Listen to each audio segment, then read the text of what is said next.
Hi everyone, I'm Joel Baird, General Manager of Missoula Community Access Television. I'm just a few minutes to the east of Missoula at a wonderful resource. We're going to visit with Mike Kustudia. He is Park Manager at Milltown State Park, and we're going to explore this great resource in this edition of Out and About.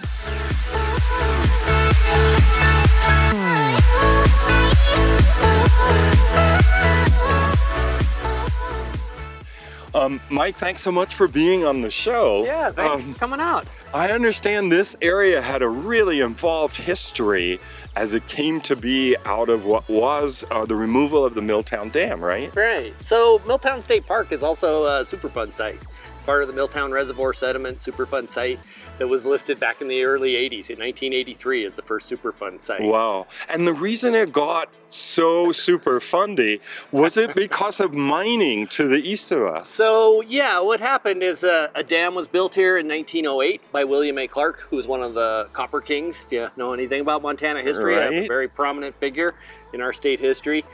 He built the dam here in 1908. It was finished in January. In June of 1908, we saw the biggest flood in recorded history. Oops. Yeah. And it didn't wash out the dam, although it did damage it. What it did do, though, is it washed into the river system a lot of mine waste from the Butte and Anaconda area. Right. And it didn't all stop here, but a lot of it did. And then, you know, rivers are always moving sediment, right? Even as we speak right now, right, they're it's just moving mud, basically. So those sediments got buried over the generations, and it was discovered, you know, in 1980 that the groundwater here in Milltown was contaminated with arsenic. Yeah. Which was one of the metals out of the heavy metals. A heavy metal that's very dangerous for humans to consume. It is very dangerous. It's, you know, and it was not in high concentrations where you drink a glass of the water and keel over. It was more in those lower concentrations where if you drank it for a lifetime, you might have a greater incidence of cancer. I've heard it described as a vitamin for cancer almost. And so people that live in Milltown here drank that contaminated water from 1908 till 1983 when the site was listed as a Superfund site. And then the first thing that was done there was they found a new source of water for the people in Milltown, and then kicked off this very long process that resulted in the dam being removed in 2008 and 2009. Like people might notice that if you are a Montana resident, using the park is free. Yes, it is. If you know, most of Montana state parks, our largest source of funding comes from vehicle registrations. And so that's how we determine whether or not somebody needs to pay. If you show up with an out-of-state plate, you have to pay the $6 entry fee. Right. Even if you're a native Montana, if you're driving a car from, say, Washington or something. And conversely, if you've rented a car here and you're from New York City, you still don't have to pay because those rental cars have paid that fee. So this was kind of the sweet spot of the Confluence area. You know, it has the view of the two rivers coming together. You also have line of sight of the old dam site, which was just right down there. 2.5 miles of river channel were rebuilt here. You know, we talk about three R's of Milltown Superfund. Remediation was the removal of the dam and the worst of the contaminated sediments. Restoration was rebuilding about 2.5 miles of river channel and revegetating it using native plants. And then the third R is redevelopment. You know, it was a community group kind of brought together to figure out, like, what do we do with this place? You know, a lot of money's been spent here. Money that was paid for, you know, through Atlantic Richfield, which is the one on the hook for the Superfund cleanup of the entire upper Clark Fork Basin. But so anyway, a long planning process involved with the park piece of it as well. But you know, parts of the park have been open now for 6-7 years across the river there, up at the Overlook, and then trails down on the floodplain. But in some ways, you know, this is really the heart of it, the confluence here. Yeah. You know, and so that just opened up, coming up on a year anniversary here.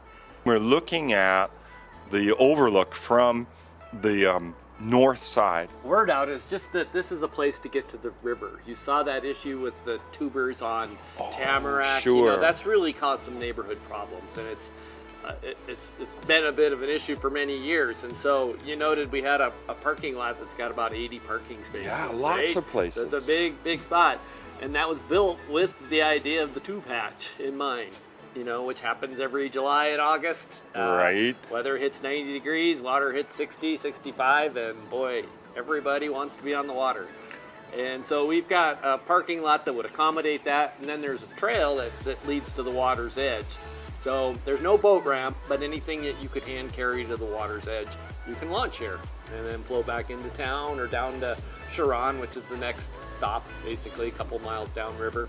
Right, so this is the best place to put in, not crowding up homes, and also that issue of fire access. I think last year some vehicles were towed, and people were really mad. They had like all these fees, and they thought it was very unfair, but they were also creating a fire hazard. Yeah, and then there's a business that works back here, you know, they ship auto bodies, you know, they've been crushed, and they've had issues where they can't even get a vehicle out because there are people parked on both sides of the road, you know, and so at any rate, we just kind of want to highlight this is a spot that people can get to. You know, we do have park hours, or at least hours for the gate. So our gate opens at 9 in the morning and it closes at 9 at night. And so for most folks, you know, on a Saturday or Sunday, I mean, even after work, if you got Get on it it together. and got here quick, I mean, we do have to shut the gate at 9 o'clock at night. Yeah, I saw that sign. It said like, "Don't get locked out." The gate closes at 9. Yeah, but it's a much more responsible way, you mean, to enjoy the river in the hot months. Absolutely, yeah. And I think people in town don't realize how much town has grown. Like I've heard it from friends of Two Rivers as well. You know, the Blackfoot and Johnsrud can become a circus. And when you go, like if you're an old timer like me, you remember going up there, and if you saw 10 people, you'd be like, wow. And now you might see 200 to 300 people using that same corridor because the town's grown 2 or 3 times. It has. So this is the pathway. You could park right there. Right there. And then if you had like hit the bathroom, your raft, you got a bathroom right here. Raft, inner tubes, plenty of sunscreen. all that good stuff. You could carry it right down here and put in and join the Clarkfoot right there. Yeah. And right now people would get a whitewater thrill, but I guess it would be too cold, right? Well, you'd be on the other, you'd have to be coming down the Clark Fork. Yeah, I guess you're right. But you'd be close to it. Yeah. Right? If you were in a kayak, you could paddle out there. Oh, sure. Those waves, for sure. But yeah, we do a fair number of events up here. We've had wildflower walks and birding basic workshops and yeah, because if we're quiet, we hear like, you know, the I-90 sounds a little like the ocean, and there's bird calls. It's actually kind of a peaceful spot with a decent breeze. So we're here at the Overlook, and the Overlook you mentioned was about 200 odd feet. Yeah, I think the bluff's about 200 feet above the river. Yeah. So it does give you that panoramic view of the Clark Fork and Blackfoot both. It really all the does. Surrounding communities and. It's a beautiful view of the valley looking to the west. Yeah. You know, there's what looks like a road down there. That's actually the old Milwaukee Road. So the railroad grade that, you know, Kim Williams is part of. It used to be the Milwaukee Railroad. Oh, so this was the railroad where the tracks lifted, or it was just access? Yeah, nope, so the tracks were lifted. There's a tunnel down below us here. Oh, neat. That's part of the old Milwaukee Railroad.